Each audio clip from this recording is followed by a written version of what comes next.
To TNPSC Tamil Ezhkalanjiyam channel. நீங்கள் group எக்ஸாம்ஸுக்கு prepare பண்ணிட்டு இருக்கீங்களா? உங்களுக்கு கரெக்டான பிளேஸ் தான் இது. ஏற்கனவே நீங்கள் நோட்ஸ் எல்லாம் எடுத்து ப்ராக்டிஸ் பண்ணியிருந்தீங்கனாலும் சரி, இல்லை இப்போ தான் ஃப்ரெஷ்ஷாக ஸ்டார்ட் பண்ணுறீங்கனாலும் சரி, உங்களுக்கு 2025 டார்கெட்டாக வச்சுருக்கீங்க, நெக்ஸ்ட் இயர் வரக்கூடிய குரூப் எக்ஸாம்ஸை டார்கெட்டாக வச்சுருக்கீங்கன்னா இது உங்களுக்கு கரெக்டான பிளேஸ் தான். ஏன்னா குரூப் 1 நெக்ஸ்ட் இயர் 2025 ஜூன் 15 வருது. குரூப் 2வும் 2ஏவும் செப்டம்பர் 28, குரூப் 4 ஜூலை 13 வருது. கிட்டத்தட்ட ஒரு 150 to 200 டேஸ்க்கு மேலே இருக்குது. புதுசாகவே நீங்கள் ஸ்டார்ட் பண்ணுறீங்கனாலும் ப்ரிப்பேர் பண்ணுறதுக்கு உங்களுக்கு 150 to 200 டேஸ்க்கு மேலே இருக்குது. உங்களுக்கு என்ன படிக்கணும், எப்படி படிக்கணும் அப்படின்றதுல டவுட் இருக்குது. எங்கே போய் படிக்கணும், எனக்கு டைம் இல்லை, நான் ஒர்க் போகிறேன் அப்படின்லாம் சொன்னீங்கனாலும் ஒரு பிரச்சனையும் இல்லை. நம்ம சேனலை சப்ஸ்கிரைப் பண்ணிவிட்டு ஃபாலோ பண்ணிகிட்டே வாங்க. நம்ம மேக்ஸிமம் இப்போ புதுசாக அவங்க நியூ சிலபஸ் அப்டேட் பண்ணியிருக்காங்க இந்த 3 எக்ஸாம்ஸ்க்கும். அதை ஏற்ற மாதிரி நம்ம கவர் பண்ணி முடிச்சிடலாம். சேனலை சப்ஸ்கிரைப் பண்ணிடுங்க மறக்காம. குரூப் 1, அதாவது இப்போ ஃபர்ஸ்ட் நீங்கள் என்ட்ரு ஆகுறீங்க அப்படின்னு சொன்னால் உங்களுக்கு ஒரு இன்ஃபர்மேஷன் என்னன்னா, குரூப் 1 பேட்டர்ன் எப்படி இருக்குன்னு சொன்னால் 175 ஜென்ரல் சயின்ஸ் பொது அறிவியல்லேருந்து கொஸ்டின்ஸ் வரும். அதில் ஹிஸ்ட்ரி, அதுக்கப்புறம் INM Indian national movement, polity, அதுக்கப்புறம் டெவலப்மெண்ட் ஆஃப் இந்தியா, எக்கனாமி இருக்கும். இதெல்லாமே வரும். 25 aptitude and reasoning maths questions வரும். அதே மாதிரி குரூப் 2வும் 2ஏவையும் பொறுத்த வரைக்கும், குரூப் 4 இது ரெண்டையும் பொறுத்த வரைக்கும் என்னன்னு சொன்னால் 75 பொது அறிவியல் ஜென்ரல் சயின்ஸ் கொஸ்டின்ஸும் 25 மேக்ஸ் கொஸ்டின்ஸும் 100 கொஸ்டின் உங்களுடைய விருப்பம். நீங்கள் ஜென்ரல் தமிழ் கொஸ்டின்ஸ் எடுக்கிறதா எடுத்துக்கலாம், இல்லை ஜென்ரல் இங்கிலீஷையும் சூஸ் பண்ணிக்கலாம். இப்போ இதில் எப்படி பிரிச்சிருக்காங்கன்னு சொன்னால் குரூப் 1 பொறுத்த வரைக்கும் எல்லாமே டிகிரி ஸ்டாண்டர்டில் வரும். மேக்ஸ் மட்டும்தான் 10th ஸ்டாண்டர்ட் வரைக்கும் வரும். இது எல்லாமே டிகிரி ஸ்டாண்டர்டில் வரும். குரூப் 2, 2ஏ இந்த 2 எக்ஸாம்ஸுடைய ப்ரிலிமினரி எக்ஸாமினேஷன்ஸை பொறுத்த வரைக்கும் இதுலேயுமே மேக்ஸ் 10th ஸ்டாண்டர்ட் லெவலில் வரும். ஜென்ரல் சயின்ஸ் இருக்குது பார்த்தீங்களா, ஜென்ரல் சயின்ஸும் general Tamil or general English choose பண்ணிங்கன்னா அது எல்லாமே டிகிரி ஸ்டாண்டர்டில் வரும். குரூப் 4 பொறுத்த வரைக்கும் உங்களுக்கு எல்லாமே 10th ஸ்டாண்டர்டோடைய 10th ஸ்டாண்டர்ட் சிலபஸ் வரைக்கும் தான் வரும். ஸோ இப்போ புதுசாக சிலபஸ் அப்டேட் பண்ணியிருக்காங்க. போன வருஷத்துலேருந்து இப்போ புதுசாக சிலபஸ் அப்டேட் பண்ணியிருக்காங்கன்னு பயப்படாதீங்க. அவங்க கொஞ்சம் சேஞ்சஸ் பண்ணியிருக்காங்க. என்னன்னு சொன்னால் கரண்ட் அஃபேர்ஸ்ன்றது எப்போவுமே தனியாக ஒரு சப்ஜெக்டாக இருந்தது, தனியாக ஒரு யூனிட்டாகவே இருந்தது. போன வருஷம் சிலபஸ் பார்த்துருந்தீங்கன்னா தெரிஞ்சிருக்கும். ஆனால் இந்த வருஷம் இனிமேல்லேருந்து என்ன பண்ணிட்டாங்கன்னா, ஒவ்வொரு இதுலையும் இப்போ ஜியாகிரஃபியில் கரண்ட் அஃபேர்ஸ் ஆட் பண்ணிட்டாங்க, ஹிஸ்ட்ரியில் கரண்ட் அஃபேர்ஸ் ஆட் பண்ணிட்டாங்க, இந்தியன் பாலிட்டிக்குள்ள கரண்ட் அஃபேர்ஸ் ஆட் பண்ணிட்டாங்க. ஸோ அப்படி ஒரு தனியாக இருந்த டாப்பிக்கை தூக்கி எல்லா டாபிக்லையுமே கரண்ட் அஃபேர்ஸ் வர மாதிரி ஆட் பண்ணிட்டாங்க. ஸோ முன்னாடி நம்மளுக்கு 10 யூனிட்ஸ் மென்டல் எபிலிட்டியோட சேர்த்து 10 யூனிட்ஸ் இருக்கும். இப்போ அதை சுருக்கி 6 to 7 யூனிட்ஸாக மாற்றிட்டாங்க. அவ்வளோதான், கம்பைன் பண்ணியிருக்காங்க. என்னன்னு சொன்னால் முன்னாடி யூனிட் 9 டெவலப்மெண்ட் ஆஃப் இந்தியா இருந்தது இல்லையா, அட்மினிஸ்ட்ரேஷன் அண்ட் டெவலப்மெண்ட் ஆஃப் இந்தியாவை ஜாயின் பண்ணிட்டாங்க, எக்கனாமியோட ஜாயின் பண்ணிட்டாங்க.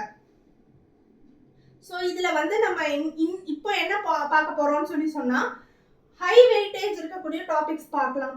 ஏன்னு சொன்னால் இப்போ நீங்கள் எடுத்துக்கிட்டிங்கன்னா ஜியாகிரஃபி எடுத்துக்கிட்டீங்க, இல்லை சயின்ஸ் எடுத்துக்கிட்டிங்கன்னா, சயின்ஸ்லாம் எடுத்துக்கிட்டிங்கன்னா ஃபிசிக்ஸ், கெமிஸ்ட்ரி, பயாலஜி இது எல்லாத்தையும் படிக்கணும். ஆனால் அதோடைய வெயிட்டேஜ் பார்த்தீங்கன்னா 10 கொஸ்டின் தான் கேட்பாங்க. அதுக்கு நீங்கள் மொத்தத்தையும் படிக்கணும். ஸோ அதனால் அதை நம்ம கடைசியாக படிக்கலாம். ஸோ முதல்ல எது வெயிட்டேஜ் அதிகமாக இருக்கோ அதை பார்க்கலாம். அப்படி பார்க்கும்போது எக்கனாமி அண்ட் அட்மினிஸ்ட்ரேஷன் ஆஃப் இந்தியாவில் தான் நம்மளுக்கு வெயிட்டேஜ் அதிகமாக இருக்குது. அதுக்கு அடுத்தபடினா இந்தியன் பாலிட்டி. குரூப் 1 பாருங்கள், கிட்டத்தட்ட 175 கொஸ்டினில் 40 கொஸ்டின்ஸ் கொடுக்குறாங்க. அதே மாதிரி குரூப் 2, 2ஏ, குரூப் 4 இது ரெண்டுத்துலேயும் 75 கொஸ்டினில் 15 கொஸ்டின்ஸ். நீங்கள் இந்த சப்ஜெக்டில் மட்டும் தரவாக இருந்தீங்கன்னா மார்க்ஸ் ஸ்கோர் பண்ணிடலாம். இப்போ உதாரணத்துக்கு எப்படி சொல்கிறேன்னா, இப்போ 15 கொஸ்டின்ஸ் இருக்குன்னு சொன்னால் புக்கில் இருக்கிறத நீங்கள் படிச்சீங்கன்னு சொன்னால் அதுலேருந்து ஒரு 8 கொஸ்டின்ஸ், ஹாஃப் த கொஸ்டின்ஸ்னு வச்சுக்கோங்க, 8 கொஸ்டின்ஸ் வரும். இப்போ கரண்டாக இருக்கக்கூடிய பொலிட்டிக்கல் பார்ட்டிஸ் என்ன, அதில் என்ன நடக்குது அப்படின்ற கரண்ட் ஈவெண்ட்ஸ் நியூஸ் ஃபாலோ பண்ணுறது, அதுக்குன்னு ஒரு கரண்ட் அஃபேர்ஸ்க்குன்னு சொல்லிட்டு சங்கர் ஐஏஎஸ் அகாடமியோட ஜீரோ கரண்ட் அஃபேர்ஸ்ன்னு சொல்லிட்டு ஒரு வெப்சைட் இருக்குது. அது உங்களுக்கு ஃப்ரீயாகவே இருக்கும். சங்கர் ஐஏஎஸ் அகாடமியோடைய அந்த ஜீரோ கரண்ட் அஃபேர்ஸ் வெப்சைட்டில் போனீங்கன்னா மந்த்லி இருக்கும். அதை நீங்கள் பார்த்துக்கலாம் கரண்ட் அஃபேர்ஸ் கவர் பண்ணுறதுக்கு. நம்ம சேனல்லையுமே ஃபாலோ பண்ணீங்கனாலும் கரண்ட் அஃபேர்ஸ் நம்மளும் கிளாஸஸ் வீடியோஸ் வந்து ரெகுலராக வரும். கரண்ட் அஃபேர்ஸை பொறுத்த வரைக்கும் இப்போ நெக்ஸ்ட் ஜூன்ல தான் நம்மளுக்கு எக்ஸாம்.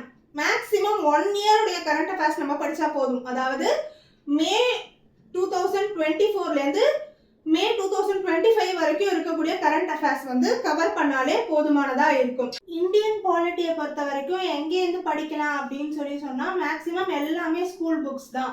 குரூப் 1 பொறுத்தவரை குரூப் 1 குரூப் 2 ரெண்டுமே டிகிரி ஸ்டாண்டர்டுன்றதுனால டிகிரி ஸ்டாண்டர்ட்னா நம்ம எல்லா காலேஜ் புக்ஸையும் படிக்க முடியாது. அதுக்கு ஒரே சோர்ஸ் வந்து 6th to 12th books. So group 1 group 2 2A இந்த 2 ப்ரிலிம்ஸுக்கும் 6thலேருந்து 12th வரைக்கும் இருக்கிற ஸ்கூல் புக்ஸ் படிக்கணும். குரூப் 4 பொறுத்த வரைக்கும் 6thலேருந்து 10th வரைக்கும் படித்தா போதும். ஸோ எந்தெந்த புக்ஸில் எந்தெந்த லெசன்ஸ் படிக்கணும்னு இதெல்லாம் மட்டும் படித்தா போதும். இப்போ 11th 12thலலாம் வந்து குறிப்பிட்ட லெசன்ஸ் மட்டும் படித்தா போதும். 9th 10thலலாம் சிவிக்ஸில் இருக்க எல்லா லெசன்ஸும் படிக்கிற மாதிரி நீங்கள் வரும். அதே மாதிரி 6th 7th 8thலையும் மேக்ஸிமம் ஏதாவது 1-2 லெசன்ஸ் மட்டும்தான் சிவிக்ஸில் விடுற மாதிரி வரும். இது எல்லாமே வந்து இங்கே கொடுத்துருக்கிறதெல்லாம் சிவிக்ஸ் புக்ஸில் படிக்கணும். இங்கே 11th 12th வந்து நீங்கள் வந்து பொலிட்டிக்கல் சயின்ஸ், அதாவது அரசியல் அறிவியல், தமிழ் மீடியம் ஸ்டூடெண்ட்ஸுக்கு அரசியல் அறிவியல் அந்த புத்தகத்துலேருந்து படிக்கணும். இதை தாண்டி வெளியிலேருந்து அவுட் சோர்ஸ் படிக்கணும்னு சொன்னால் இங்கிலீஷ் மீடியம் ஸ்டூடெண்ட்ஸுக்கு லக்ஷ்மிகாந்த் புக் படிக்கலாம். தமிழ் மீடியம் ஸ்டூடெண்ட்ஸுக்கு கா வெங்கடேசனுடைய புக்கை படிக்கலாம். இன்னைக்கு நம்ம பார்க்க போகிற டாபிக் வந்து இந்தியன் பாலிட்டி. நம்ம வந்து 6th ஸ்டாண்டர்ட்லேருந்தே ஆரம்பிப்போம். ஏன்னா எக்ஸசைஸ் பண்ணுறதுக்கு முன்னாடி ஒரு வார்ம் அப் பண்ணுவாங்க. அது மாதிரி 6th ஸ்டாண்டர்ட் சின்ன கிளாஸ்லேருந்து ஆரம்பிக்கிறது கொஞ்சம் ஈஸியாக இருக்கும் நம்மளுக்கு ஃபஸ்ட்டு போகிறதுக்கு படிக்கிறதுக்கு. 6th நியூ புக்கில் டேர்ம் 1 பருவம் 1ல் ஃபர்ஸ்ட் லெசன் குடிமையியல் சிவிக்ஸில் வர ஃபர்ஸ்ட் லெசன் தான் பார்க்க போகிறோம். அண்டர்ஸ்டாண்டிங் டைவர்சிட்டி, பன்முகத்தன்மையினை அறிவோம். இது நம்ம சிலபஸ்லேயும் கவர் ஆகிற லெசன் தான். ஸோ அதில் என்ன லெசனில் வந்து வளவளன்னு இருக்கும். எல்லாமே நம்மளுக்கு தேவை கிடையாது. முக்கியமானது மட்டும் நம்ம தெரிஞ்சுக்கிட்டா போதும். அதுதான் நம்மளுக்கு எக்ஸாமுக்கு முக்கியமாக வரக்கூடியது. இந்தியா வந்து ஒரு டைவர்சிட்டியான ஒரு நாடு. பல்வேறு வகையான மொழிகள் பேசக்கூடிய மக்கள் இருக்கக்கூடியது. அதே மாதிரி ஒவ்வொரு ஸ்டேட்ஸுக்கும் வெவ்வேறு கல்ச்சர்ஸ் இருக்கும். வெவ்வேறு ஃபெஸ்டிவல்ஸ் கொண்டாடுவாங்க. அதே மாதிரி வெவ்வேறு உணவு வகை பழக்கங்கள் இருக்கும். நிறைய மதங்கள் இருக்கு இல்லையா நம்ம நாட்டில். ஹிந்துவிசம், கிறிஸ்டியானிட்டி, இஸ்லாம், சீக்கிசம், ஜெயினிசம் இந்த மாதிரி நிறைய மதங்களை ஃபாலோ பண்ணுற நாடும் மக்கள் இருக்கக்கூடிய நாடுன்றதுனால தான் வந்து இது வந்து இந்தியா வந்து இஸ் அ டைவர்ஸ் கண்ட்ரி, பன்முகத்தன்மை கொண்ட ஒரு நாடு. இந்த இந்தியா வந்து அப்போலேருந்தே இயற்கை வளம் கொண்ட நாடா இருந்ததுனால தான் வெளிநாட்டவர்களை வந்து ரொம்பவே அட்ராக்ட் பண்ணுச்சு. அதனால தான் மேக்சிமம் நம்ம ஊர் வந்து வெளிநாட்டவங்க பார்த்தாங்க. ஒன்று இயற்கை வளத்தில் அதிகமாக இருந்தோம், இன்னொன்று நம்ம கிட்ட செல்வ வளமும், அதாவது கோல்டு, பணம் இதெல்லாம் வந்து கொட்டி கிடந்துச்சு. நம்ம ராஜாங்க கிட்ட நிறைய சொத்துக்கள் இருந்தது. இதுக்காகவே தான் வெளிநாட்டவர்கள் 2 விதமாக வந்தாங்க. அப்போத்துலேருந்து நான் சொல்றது வந்து 2000 இயர்ஸ் பேக்லேருந்தும் சரி, இப்போ கொஞ்சம் காலத்துக்கு முன்னாடி வந்து யூரோப்பியன்ஸ் ஆகட்டும் அவங்க வரைக்கும் அவங்க வந்ததுக்கான மெயின் ரீசன் 2 தான். ஒன்று ட்ரேடிங், வணிகம் வழியாக வந்தாங்க. நம்ம ஊரில் இருக்க இயற்கை வளங்கள் அவங்க ஊரில் கொண்டு போய் வியாபாரம் பண்ணுறதுக்காக வணிகம் வழியாக நம்ம கிட்ட பேரம் பேசி வாங்கி போய் அந்த மாதிரி பண்ட மாற்று முறையில் வாங்குறதுக்காக வணிகம் வழியாக வந்தாங்க. 2வது இன்வேடிங் கண்ட்ரிஸ். நம்ம கிட்ட அப்படி நம்மளை இவங்க கிட்ட பேசிலாம் வாங்க முடியாது. இவங்களை படையெடுத்து அந்த நிலத்தையே நம்மளுக்கு சொந்தமாக்கிக்குவோம். நம்மளை எப்படி ஆங்கிலேயர்கள் வந்து காலனைசேஷன் பண்ணாங்களோ, அடிமைப்படுத்தினாங்களோ, அதே மாதிரி படையெடுப்புக்காகவும் வந்தாங்க, ஒன்று வணிகத்துக்காக வந்தாங்க. சரி, இந்தியா அப்படின்றது என்னன்னா நம்ம வந்து பார்த்துருக்கோம் 7 கண்டங்கள் இருக்குன்னு தெரியும். ஸோ இந்தியா வந்து ஆசிய கண்டத்தில் இருக்கு, ஏஷியாவில் இருக்கு. ஸோ இந்தியா அப்படின்றது என்னன்னா ஒரு சப்கான்டினென்ட், துணை கண்டம். ஏன் அப்படின்னு சொன்னா நம்ம வந்து ஒரு பகுதியை வந்து கான்டினென்ட் கண்டம்னு சொல்றோம்னா ஏன் சொல்லுவோம்னா அதுக்கான காரணம் வந்து அந்த பகுதியில வந்து நிறைய மலைகள் சூழ்ந்து இருக்கணும், ஆறு இருக்கணும், சமதளங்கள் இருக்கணும், சமவெளி பாதைகள் இருக்கணும், பள்ளத்தாக்கு இருக்கணும், வேலிஸ் இருக்கணும், இது மாதிரி நிறைய எல்லா இயற்கை வளங்களும் சூழ்ந்திருக்கணும், கடல் சூழ்ந்திருக்கணும். இது எல்லாமே இருந்தாதான் கான்டினென்ட்னு ஒத்துக்குவோம். இது ஏஷியா கூட ஒட்டிட்டு இருக்கு. இருந்தாலும் இந்தியாவில இந்த அத்தனை வளங்களும் இருக்கிறதுனாலதான் இது வந்து ஒரு சப்கான்டினென்ட், துணை கண்டம். இதுக்கு தனியாவே கண்டமா இருக்கிறதுக்கான தகுதிகள் இருக்கிறதுனால தான் இதை சப்கான்டினென்ட்னு சொல்றோம். நீங்க இதுக்கு முன்னாடி எல்லாம் வந்து என்னன்னு சொல்லி சொன்னா கொஸ்டின்ஸ் எப்படி கேட்டுட்டு இருந்தாங்கன்னா இந்தியா இஸ் அப்படின்னு சொல்லி கொடுத்துட்டு கீழே ஆப்ஷன்ஸ்ல வந்து கான்டினென்ட், கண்ட்ரி, சப்கான்டினென்ட் அப்படின்னு சொல்லிட்டு இல்ல ஆப்ஷன் டி ஆல் தி அபவ்னு கொடுத்துருவாங்க. அப்படிதான் கொடுத்துட்டு இருந்தாங்க. ஆனா இப்போ ஒரு லாஸ்ட் இயர் இந்த இயர்லாம் பாத்தீங்கன்னா இந்த மாதிரி கிடையாது. இப்ப சமீப காலங்களா கொஸ்டின் பேட்டர்னையே டிஎன்பிஎஸ்சி வந்து சேஞ்ச் பண்ணிட்டாங்க. எப்படின்னு சொல்லி சொன்னா இன்னும் அட்வான்ஸ்டா கொடுக்குறாங்க. இப்போ இதை வந்து ஒரு ஸ்டேட்மெண்ட் கூற்றுன்னு கொடுத்துருவாங்க. இந்தியா இஸ் ஏ சப்கான்டினென்ட் அப்படின்னு சொல்லிட்டு ஸ்டேட்மெண்ட் அது வந்து ஒரு கூற்றுன்னு கொடுத்துருவாங்க. கீழே அதற்கான காரணம் அது ஏன் துணை கண்டம்னா அதுகிட்ட எல்லா மவுண்டெயின்ஸ் இருக்கு, ரிவர்ஸ் இருக்கு, வேலிஸ் இருக்கு, எல்லா இயற்கை வளங்களும் நிறைஞ்சிருக்கிறதுனாலதான் அது வந்து சப்கான்டினென்ட்ற ரீசனையும் கொடுத்துருவாங்க. ஆப்ஷன்ஸ் என்ன கொடுப்பாங்கன்னா இதுல வந்து இந்த கூற்று மட்டும்தான் கரெக்டு, இந்த ரீசன் தப்புன்னு சொல்லுவாங்க. இல்ல இது தப்பு, ரீசன் கரெக்டுன்னு சொல்லுவாங்க. இல்லையா இது ரெண்டுமே கரெக்ட் தான், ஆனா இந்த இது இயற்கை வளங்கள் சூழ்ந்திருக்கிறதுனாலதான் இது துணை கண்டம் கிடையாது, துணை கண்டமா இல்ல, அதாவது ரெண்டுமே கரெக்ட், ஆனா ரீசன் வந்து is not the correct explanation for the statement ன்னு சொல்லிடுவாங்க. இன்னொரு ஆப்ஷன்ல ரெண்டுமே correct and it is the correct explanation for the statement ன்னு கொடுத்திருப்பாங்க. இதுல நமக்கு கரெக்டான ஆன்சர் என்ன? ஆப்ஷன் டி தான், ரெண்டுமே கரெக்ட், அந்த ரீசன் தான் இதுக்கான கரெக்ட் எக்ஸ்பிளனேஷனும் கூட. இப்படிதான் இப்ப வந்து டிஎன்பிஎஸ்சி क्वेश्चंस வந்து மேக்ஸிமம் செட் பண்றாங்க. இந்த மைண்ட் செட்ல தான் நம்ம எல்லா क्वेश्चंसயுமே வந்து சிலது டைரக்டா கொடுக்கலாம், ஆனா மோஸ்ட் ஆஃப் தி क्वेश्चंस இந்த மாதிரி வர்றதுனால இந்த மைண்ட் செட்ல தான் நம்ம எல்லாத்தையும் படிக்கணும். லெசன்ஸ்ல பாத்தீங்கன்னா பக்கத்துல வந்து டூ யூ நோ அப்படின்னு சொல்லிட்டு தெரிந்து கொள்வோம்னு பக்கத்துல கட்டம் பாக்ஸ் கண்டென்ட்ஸ் வரும். அது எல்லாமே ரொம்ப இம்பார்ட்டன்ட், அதை வந்து விட்டுட்டு எப்பவுமே போயிடக்கூடாது. இந்த லெசனை பொறுத்த வரைக்கும் அதில் இருக்க ஒரு பாக்ஸ் கண்டென்ட் இம்பார்ட்டன்டானது என்னதுன்னா இந்தியாவில் அதிகமான மழை பொழிவு ஹையஸ்ட் ரெயின்ஃபால் இருக்கக்கூடிய பிளேஸ் எதுன்னா மாசின்ரம் மேகாலயால இருக்கு. ஈஸியாக ஞாபகம் வச்சுக்கிற மாதிரி சொல்லணும்னா இப்போ தமிழில் வந்து நம்ம வந்து மழைக்கு இன்னொரு பேர் மாரின்னு சொல்கிறோம் இல்லையா, மாலை தொடங்குதுன்னு ஞாபகத்தை வச்சுக்கோங்க. மாறி இதுவும் மாலை தொடங்குது, ஹையஸ்ட் ரெயின்ஃபால் இருக்கிறது. மேகத்துல இருந்தானே மழை வரும், ஸோ மேகாலயால இருக்கிறது அப்படின்றத ஞாபகத்தில் வச்சுக்கோங்க. லோயஸ்ட் ரெயின்ஃபால் ரொம்ப கம்மியான மழை பொழிவு இருக்கிறது வந்து எங்கன்னா பாலைவன பகுதி ராஜஸ்தான்ல இருக்கக்கூடிய ஜெய்சால்மர்ல தான். நம்ம வந்து இந்தியா இஸ் டைவர்ஸ் கண்ட்ரின்னு பார்த்தோம், அதாவது பன்முகத்தன்மை கொண்ட நாடு அப்படின்னு பார்த்தோம். அதுல வந்து நிறைய மொழி பேசக்கூடிய மக்கள் இருக்காங்க. அப்படின்னா 122 மேஜர் முக்கிய மொழிகள் பேசக்கூடிய முக்கிய மொழிகள் இருக்கு அண்ட் 1599 அதர் லாங்குவேஜஸ். அதாவது இந்த 122 முக்கிய மொழிகள்னா இப்போ நம்ம வந்து குஜராத்தி, பெங்காலி, தமிழ், தெலுங்கு, மலையாளம், கன்னடா, இது எல்லாம் இந்த மாதிரி மேஜர் லாங்குவேஜஸ் 122 இருக்கு இந்தியாவில். இந்த அதர் லாங்குவேஜஸ் வந்து 1599. இப்போ தமிழ்நாட்டிலே எடுத்துக்கிட்டிங்கன்னா இந்த படுகர் இனம் அப்படின்னு சொல்லிட்டு ஊட்டி பக்கத்தில் இருக்கக்கூடிய மக்கள் மட்டும் தனியாக பேசுவாங்க. இந்த மாதிரி மலை வாழ் மக்கள் வந்து பேசக்கூடிய லாங்குவேஜஸ், அதுக்கப்புறமா துளு அந்த மாதிரி, அதுக்கப்புறமா நிறைய இடங்கள்ல குட்டி குட்டி லாங்குவேஜஸ் கொஞ்சமான மக்கள் குறைஞ்ச அளவில் இருக்கக்கூடிய மக்கள் பேசக்கூடியது அந்த கிளை மொழிகள் ரொம்ப குட்டியாக இருக்கக்கூடியது. இந்த எல்லா லாங்குவேஜஸும் வந்து பார்த்தீங்கன்னா இந்த மேஜர் குட்டி குட்டி லாங்குவேஜஸ் இது எல்லாமே வந்து இந்த 4 குரூப் ஆஃப் லாங்குவேஜ் ஃபேமிலிஸில் பிரிச்சுடலாம். இந்தியாவை பொறுத்த வரைக்கும் இந்த 4 லாங்குவேஜ் ஃபேமிலிஸ் தான் இருக்குது. ஒன்று இண்டோ ஆரியன், இன்னொன்று Dravidian, astro Asiatic, cyano Tibetan. நம்மளுடைய சவுத் இந்தியாவில் இருக்கக்கூடிய லாங்குவேஜஸ் அதாவது தமிழ், மலையாளம், தெலுங்கு, கன்னடம் இது எல்லாமே டிராவிடியன் குடும்பத்தில் வரக்கூடியது. இதில் டிராவிடியன்லேயே வந்து ஓல்டஸ்ட் லாங்குவேஜ் மூத்த மொழி வந்து தமிழ் தான். இப்போ இந்தியாவில் வந்து பேசக்கூடிய டாப் 5 லாங்குவேஜஸ் வந்து எது எதுன்னா அக்கார்டிங் டு சென்சஸ் 2011 எடுத்த சென்சஸை பொறுத்த வரைக்கும் டாப் 5 லாங்குவேஜஸ்லாம் எதுனா ஃபர்ஸ்ட் நம்மளுடைய டோட்டல் பாப்புலேஷன்லேயே 43.63 43.63% பீப்புள் வந்து ஹிந்தி தான் பேசுகிறாங்க. 8.03% பீப்புள் பெங்காலி பேசுகிறாங்க. 6.93% பீப்புள் வந்து தெலுங்கு பேசுகிறாங்க. 7.09% பீப்புள் வந்து மராத்தி பேசுகிறாங்க. இதில் 5th பிளேஸில் வரக்கூடியது தான் தமிழ். நம்ம தமிழ் பேசக்கூடிய மக்கள் வந்து 5.89% மக்கள் தான் இருக்கும். இதை வந்து எப்படி எக்ஸாமில் கொஸ்டின் கேட்பாங்கன்னு சொல்லி சொன்னால் ஒருவேளை நான் போன இதுக்கு சொன்னேன் இல்லையா, அது மாதிரி ஸ்டேட்மெண்ட் 2 ஸ்டேட்மெண்ட்டாக கொடுக்கறதுக்கு வாய்ப்பு இருக்குது. என்னென்னா இந்தியாவோட பொறுத்த வரைக்கும் only 5.89% people தான் வந்து தமிழ் பேசுறாங்க அப்படின்னு ஒரு ஸ்டேட்மெண்ட்.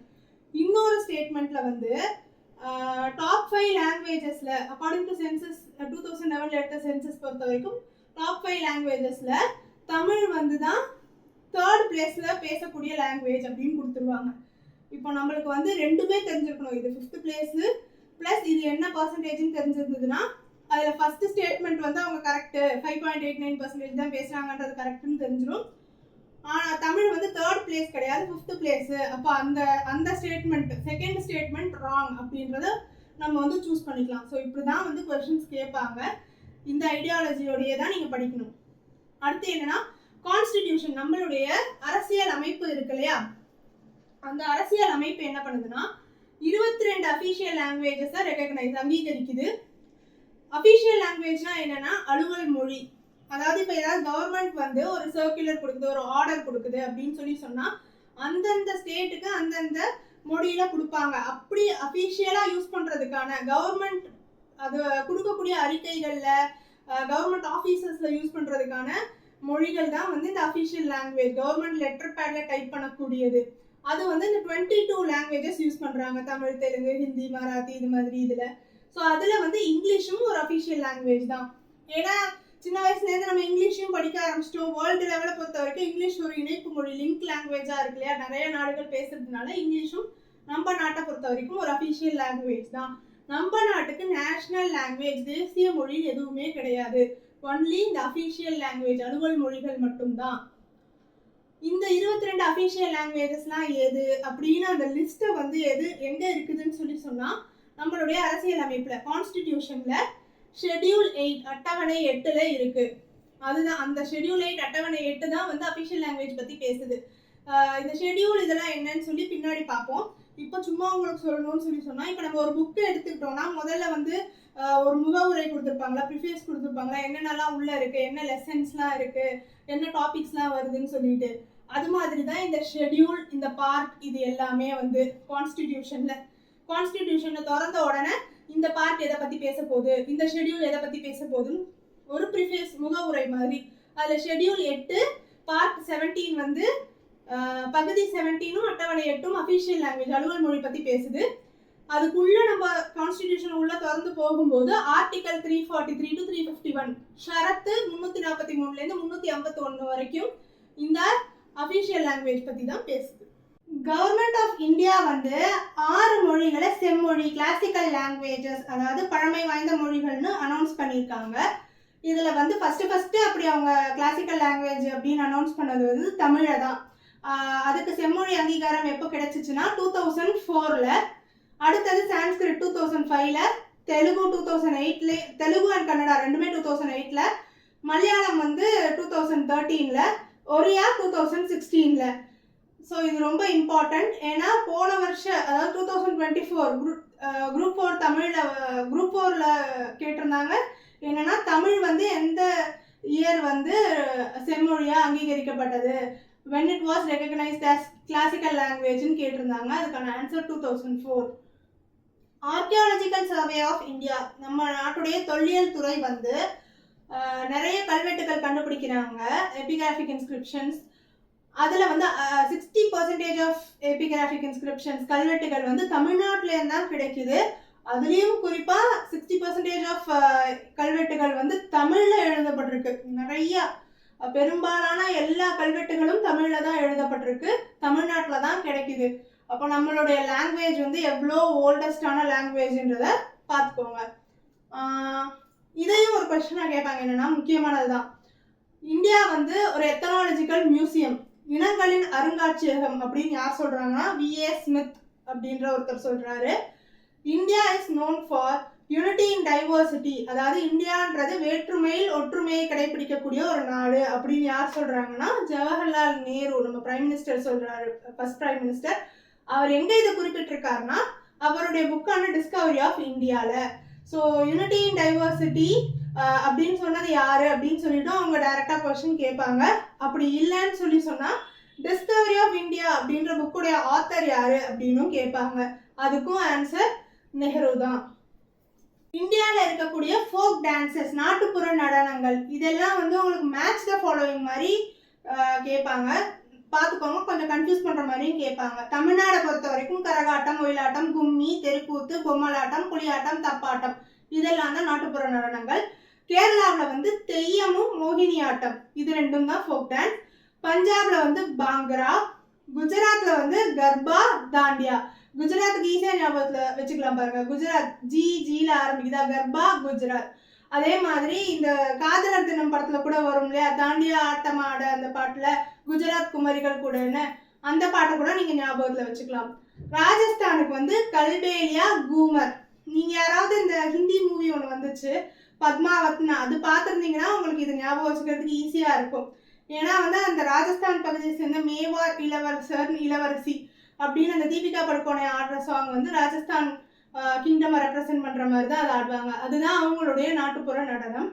அப்புறம் உத்தரப்பிரதேஷ், உத்தரகாண்ட் இதுதான் ரொம்ப கன்ஃபியூஸ் பண்ணும்.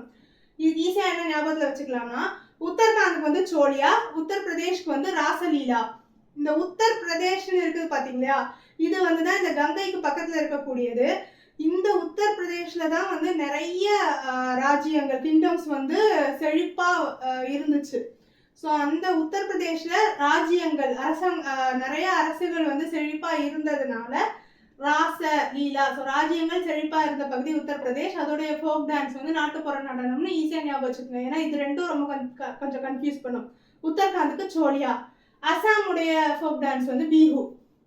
இதெல்லாம் வந்து கிளாசிக்கல் டான்சஸ், அதாவது பழமை வாய்ந்த நடனங்கள், பல பல வருஷங்களா நம்ம வந்து ப்ராக்டிஸ் பண்ணிக்கிட்டு இருக்கக்கூடிய செவ்வியல் நடனங்கள். தமிழ்நாடை பொறுத்த வரைக்கும் பரதநாட்டியம், கல்ச்சுரல் டான்ஸ்.